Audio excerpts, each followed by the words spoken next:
السلام عليكم ورحمة الله وبركاته. كل سنة وحضراتكم طيبين، ورمضان كريم عليكم وعلى الأمة الإسلامية أجمعين. حبيت أتكلم النهاردة عن حاجة في قمة الجمال والروعة. كلمة لها معاني كتير ولها مدلول كتير. يمكن تبان إن هي بسيطة، بس كلمة لها مغزى ولها معاني. كلمة البركة، كلمة البركة اللي ربنا سبحانه وتعالى خصنا بها كمسلمين. وهنا ما بتكلمش كواعظ أو كشيخ، أنا بتكلم كواحد اتربى على الدين ده، واحد فاهم الدين ده، ديننا اللي احنا اتربينا عليه.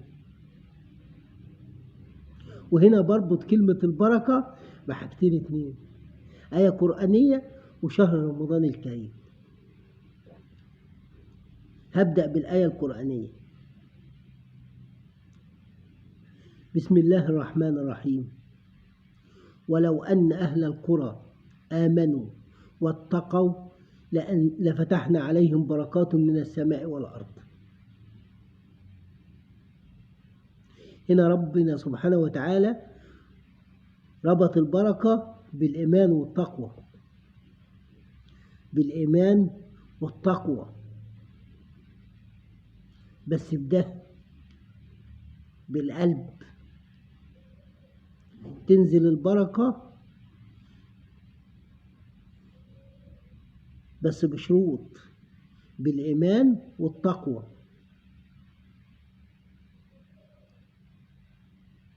الحاجة التانية، ومعظمنا هيعرف الكلام ده، البركة من أول شهر رمضان بتنزل في كل البيوت. مفيش واحد بيشتكي في شهر رمضان، كل البيوت عمرانة. ليه؟ لأن ربنا سبحانه وتعالى من أول يوم في شهر رمضان بينزل البركة.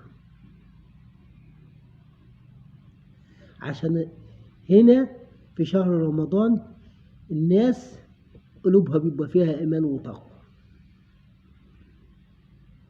عبادة وصلاة وصيام وقيام وزكاة وصلة رحم. الناس بتتغير بنسبة 1,000,000%، نفوسها بتتغير. ما بتشوفش حد في شهر رمضان إلا لما بيضحك، بيبتسم في وش التاني، مفيش مشاكل، مفيش هموم، في تقوى وإيمان بجد، في قرب من ربنا بجد، في حب الخير بجد. فربنا سبحانه وتعالى بينزل هنا البركة،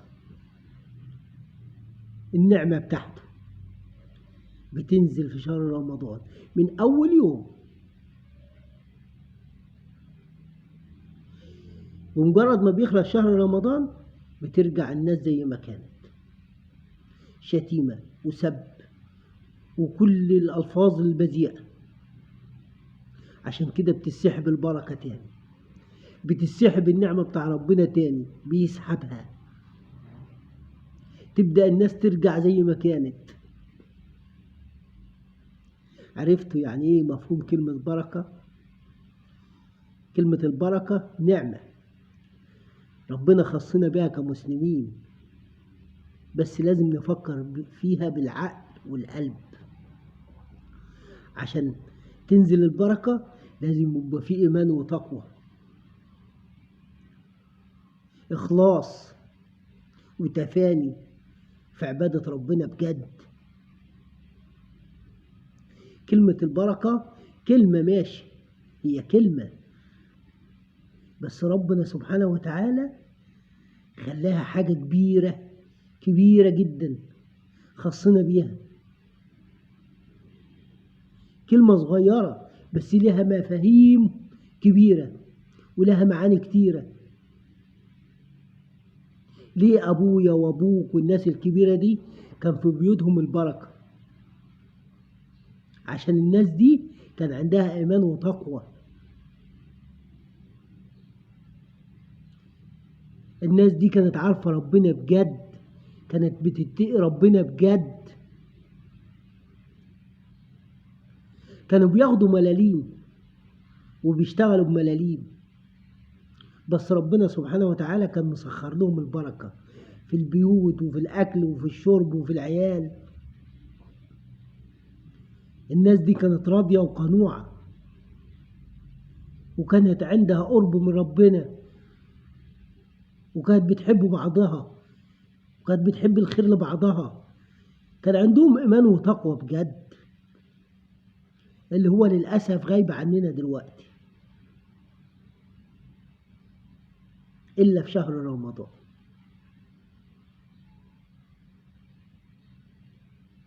يا ريت الناس كلها تبقى عندها إيمان وتقوى طول السنة، مش لازم في شهر رمضان بس، عشان تحل البركة في بيوتنا وترجع تاني زي ما كانت، عشان ربنا سبحانه وتعالى ينزلها علينا تاني.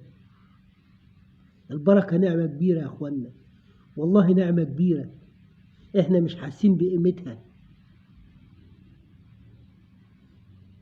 لاحظ كده معظم الناس اللي هي فعلا عندها إيمان وتقوى بجد، حتى من غير شهر رمضان تخش بيوتهم تلاقي فيها سكينة، وممكن بص بيشتغل بملاليم، بس ربنا طرح البركة في أكله وشربه وعياله.